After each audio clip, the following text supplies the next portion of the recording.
Your morning news now. Infants, toddlers, and preschoolers will start receiving COVID-19 vaccines this week. The Centers for Disease Control and Prevention announced the decision over the weekend. Millions of doses are now being shipped to doctors, hospitals, and community health clinics nationwide. Today is the first time Juneteenth is being widely observed, with closures of federal agencies, banks, schools, and more. The official holiday was yesterday on a Sunday, so the closures are happening today.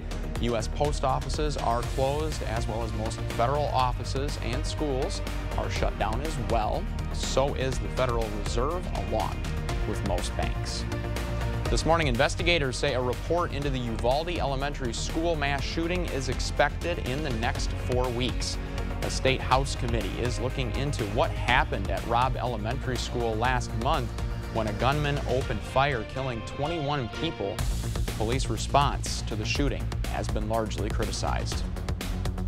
Starting Wednesday, sections of Yellowstone National Park will begin reopening. Extensive flooding in the northern part of that park and surrounding areas wiped out bridges, roads, and homes.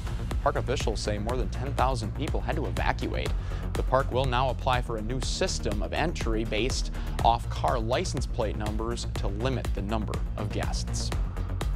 The Golden State Warriors and their fans mark another NBA championship with a parade today in San Francisco. The parade will take place on a mile-long stretch of Market Street, with players, coaches, and former team members joining in on the celebration.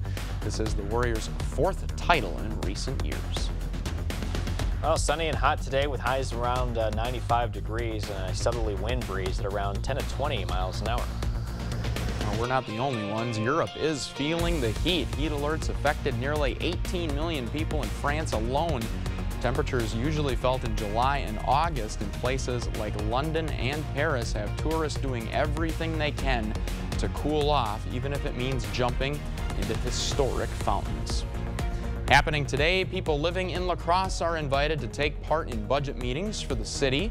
The meeting will focus on the city's capital improvement plan. It starts at 6 o'clock in council chambers at City Hall and will also be available to watch online. A second public hearing is set for next month, and we have all the details for you on our website at news8000.com.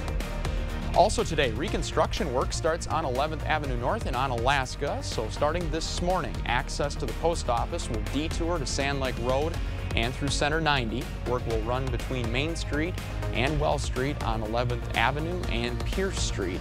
The project is projected to last until at least mid-August. Foregoing your morning cup of joe for a cold vanilla milkshake. It's perfectly fine today because today is National Vanilla Milkshake Day.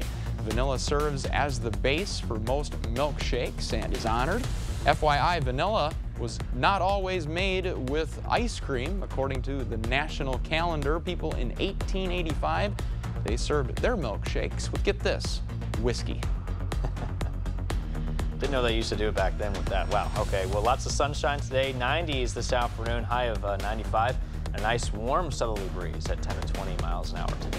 Derek, I think life was harder in the 1800s, so they needed a little whiskey to kick off our Monday. I guess I could understand that. You don't have the technology like you did. Well, don't forget to keep up with the news of the day at news8000.com, and we'll have the latest coming up for you on News 8 Now at noon. Here's your answer to today's dairy quiz question. What university established the very first dairy school? Well, that would be the University of Wisconsin-Madison. CBS Mornings follows us here. Derek and I will see you right back here at noon and as well as 5 a.m. tomorrow morning, and we hope you have a great day.